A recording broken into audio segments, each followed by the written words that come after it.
Բարի գալուստ նորեկ, չնայած դուք բավականին ամրակազմ եք, բայց գիտեք, թե ինչ է հիվանդ լինելը, ջերմություն և տհաճ հազ ունենալը։ Ձեր օրգանիզմը մշտապես ենթարկվում է տարբեր վիրուսների և բակտերիաների ազդեցությանը, որոնք կարող են վարակել ձեզ։ Եկեք տեսնենք, թե ինչպես է մարմինը վարակվում,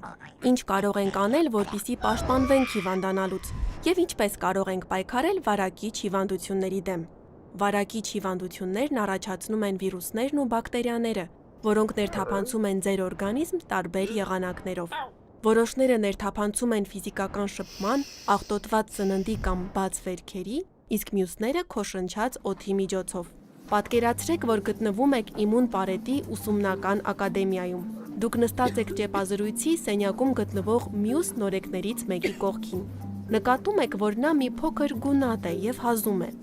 Նա սկսում է իրեն մի փոքր վատ զգալ, բայց չի էլ կասկածում, որ արդեն մի քանի օր է, ինչ վարակված է կարմրուկով։ Կարմրուկի և մյուս վարակիչ հիվանդությունների խնդիրն այն է, որ դուք կարող եք վարակվել և վարակել ուրիշներին, նույնիսկ նախքան ձեզ մոտ հիվանդության որևէ ախտանիշի ի հայտ գալը։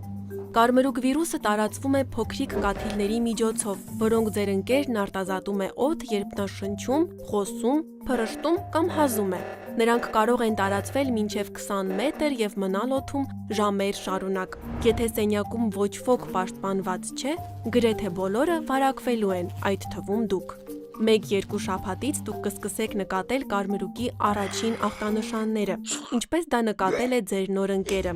և ի վերջո այնքան ծանր կհիվանդանաք, որ ստիպված կլինեք մնալ անկողնում։ Այն պրոցեսը, երբ կարմրուկը կամ մյուս վարակիչ հիվանդությունները, ինչպիսիք են պոլիոմիելիտը, COVID-19 կամ դիֆթերիան, շարունակում են փոխանցվել մեկ մարդուց մյուսին, կոչվում է բռնկում։